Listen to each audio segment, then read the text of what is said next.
Hello, my wonderful people, viewers and subscribers. I greet you all. I welcome you all to this episode titled "The End of Nigeria." This is a message and also a kind of advice to the zoo that they should get ready for what is about to come to them. Why do I say so? The world powers, both the newly world order, they don't make a special announcement. This is a special announcement from a reliable source that Nigeria is end. In fact, they are referring to Nigeria now as ex-Nigeria. That is to tell you the disintegration we have been waiting for is here at last. If you want to know those who made that comment or where they make that declaration, well, let me shock you small. United Nations Secretary General Gutierrez condemns terrorist attack in Kwara State.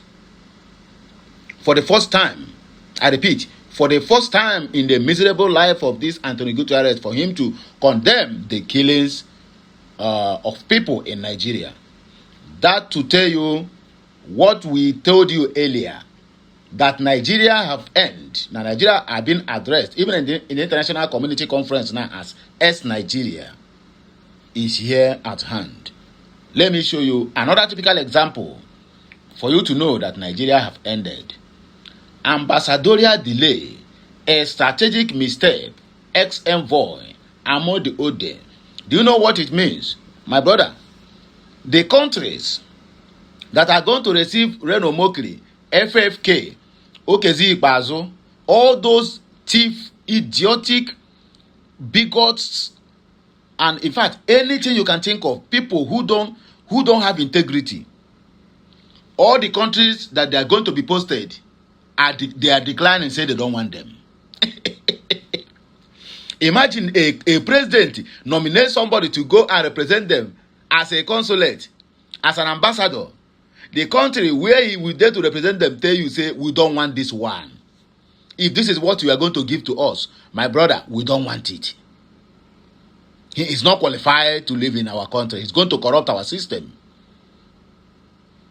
So that to show you that Agwon Onakreka and the zoo, in fact, what I told you earlier is what just happened. Nigeria have ended. Let me read the articles for you so that you will understand more. Like, share, comment, and subscribe. United Nations Secretary General Gutierrez condemns terrorist attack in Nigeria, killing over 170 Kwara residents. The United Nations Secretary General Antonio Gutierrez has strongly condemned the deadly terrorist attacks in Kwara that left over 170 innocent people dead. The attack occurred on Tuesday when armed terrorist Fulani invaded Woro community in the Kaima local government area of Kwara State.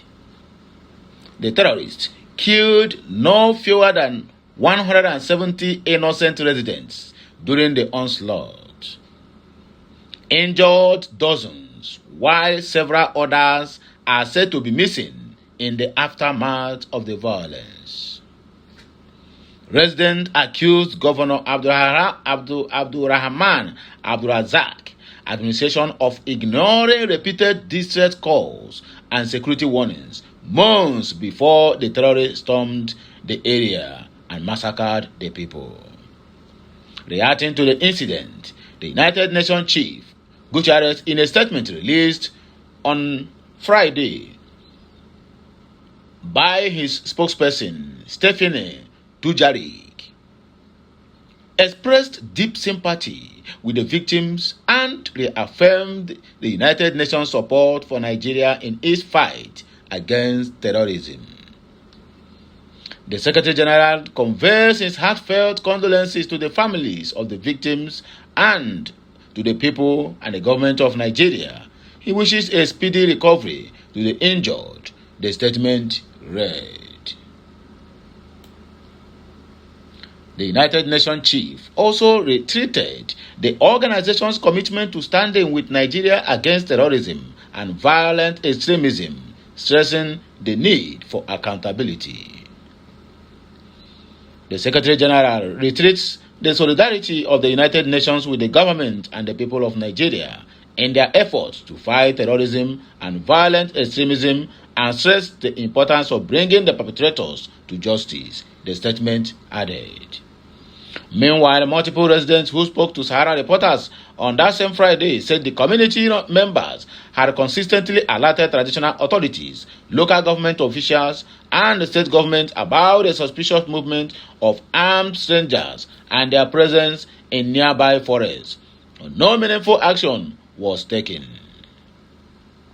According to two residents who spoke separately to Sahara Reporters, youth in Kaima have raised the alarm on several occasions after noticing unfamiliar armed men camping in bushes surrounding their communities.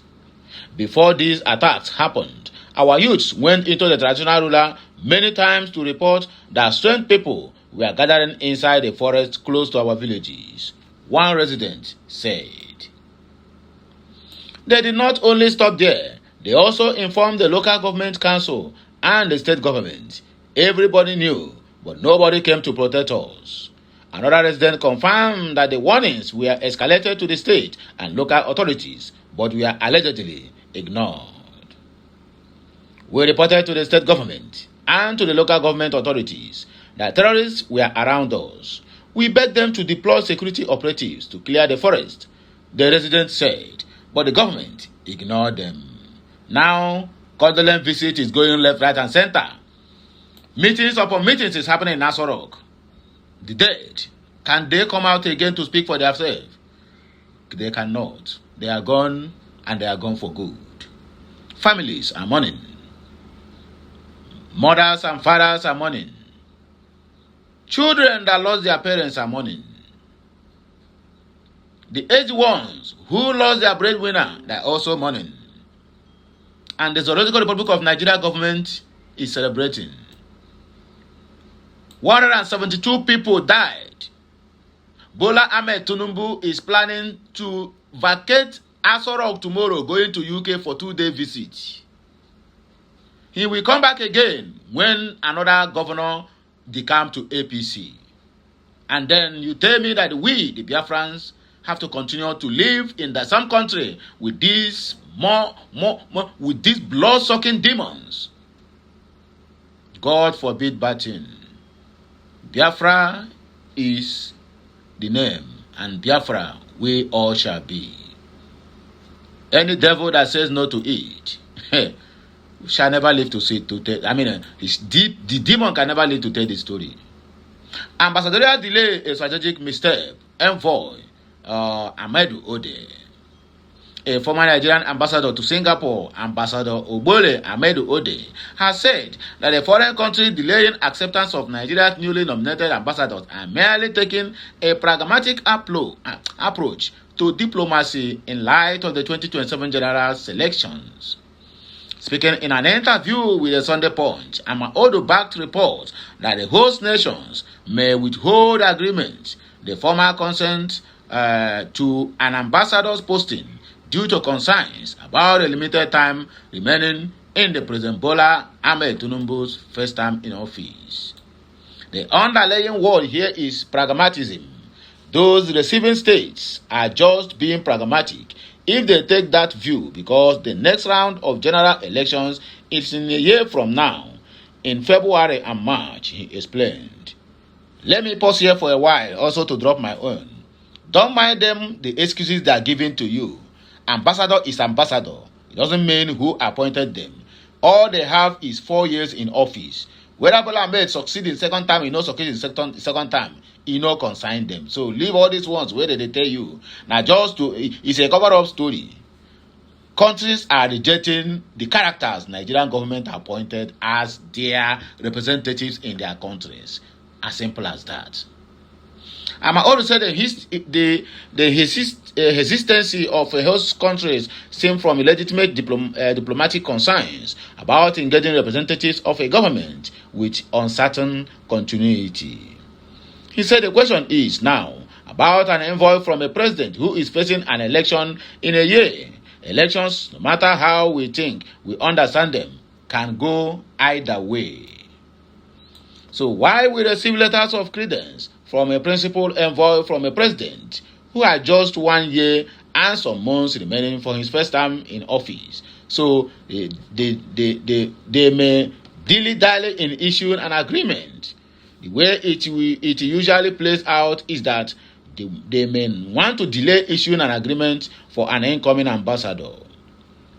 The ex-diplomat did not mince words in criticizing the Tinubu's administration's delay in nominating ambassadors, calling it a strategic blunder that could have been avoided.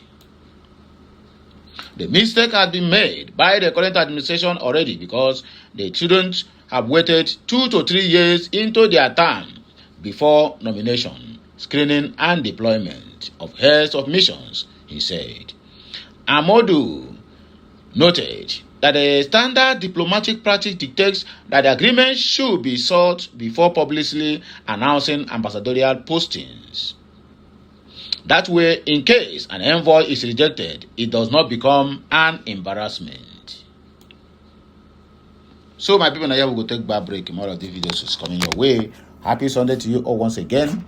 Please like, share, comment, and subscribe. More of this is going to be dropping soon. Messian.